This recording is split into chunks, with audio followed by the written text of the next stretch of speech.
तेरी मेरी कहानी के सुने वाला सब श्रोता साथी लोग के हमार नमस्कार बा। दोस्तों, आज से शुरू हो रहल बा तेरी मेरी कहानी भोजपुरी साहित्य श्रृंखला। तेरी मेरी कहानी भोजपुरी साहित्य श्रृंखला में हम आप सबके खातिर लेके आई एक से बढ़कर एक भोजपुरी रचना। आज श्रृंखला की शुरुआत में पहला कड़ी के रूप में हम आपके सुनावे जातनी एगो कहानी के शीर्षक बा गजब हो गई। एक कहानी के लेखक बानी पूर्वी चंपारण रक्सौल बिहार के कुमार कमलेश। दोस्तों, बहुत कुछ बदल रहल बा ई कोरोना काल में। कैसे बदल रहल बा आपसी संबंध, कैसे बढ़ रहल बा प्यार मोहब्बत, इहे बा ई कहानी के सार। ताई सुनल जाओ कुमार कमलेश जी की कहानी गजब हो गई।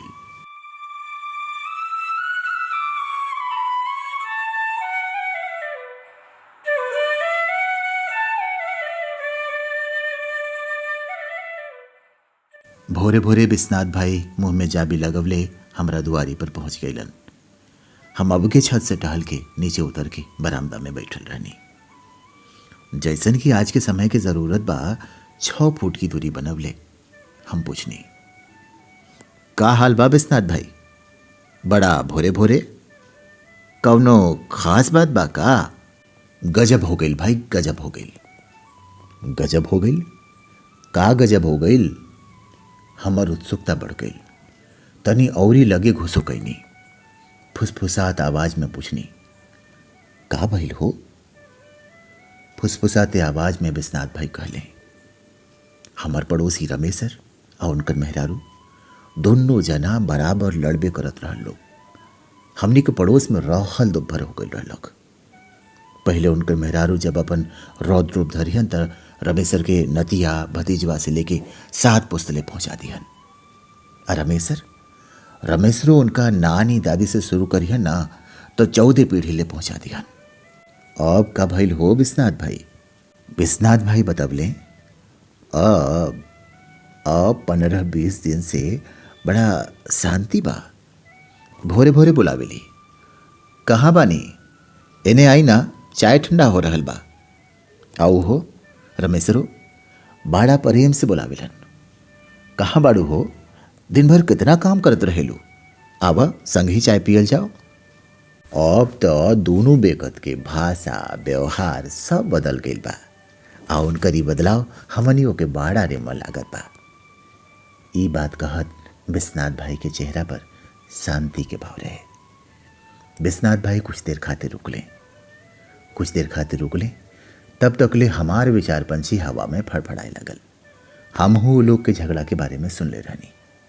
रमेशर व्यापार के मामला में घर पर बेसी समय ना दे पावत रहलन। आज जब घर में रहियन तब लड़ाइए झगड़ा। हम विचार में डूबल रहनी। अब बिस्नाथ भाई हमरा से जाने के चाहलन। लेकिन भाई एगो बात बतावा, ये सब भइलक कैसे? बड़ा अचरज के बात बा। हम हूँ एक क्षण लंबा सांस लेनी, कुछ देर आंख बंद कईनी और उनका ले कहनी, जानत बड़ा बिस्नाथ भाई, 2 खुट्टा के माल मवेशी के जब एगो नाद में दिन भर खियावल जाला तो कितनो मरखा हमाल होला 4-5 दिन के बाद प्रेम से खाए लागेला। ई कोरोनवा के कमाल है, पक्का से ई कोरोनवा के कमाल है।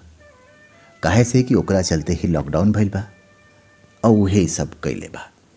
लोग रिश्ता के मतलब समझे लागल बा। यही से प्यार मोहब्बत बढ़ गई बा। बिस्नाथ भाई के चेहरा पर संतुष्टि के भाव रहे। आ हमरा चेहरा पर उनका के संतुष्ट करे के गुमान।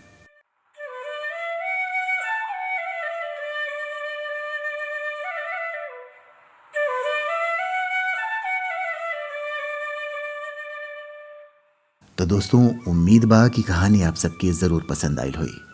आशा करतानी कि आप सबके स्नेह कमेंट्स के रूप में हमरा ज़रूर मिली। तेरी मेरी कहानी भोजपुरी साहित्य श्रृंखला के अगला कड़ी में हमारा आपसे फिर भेंट हुई। आपन और अपना परिवार के ख्याल रखें, घर में रहें, सुरक्षित रहें। हम आपके उत्तम स्वास्थ्य के कामना करतानी। नमस्कार।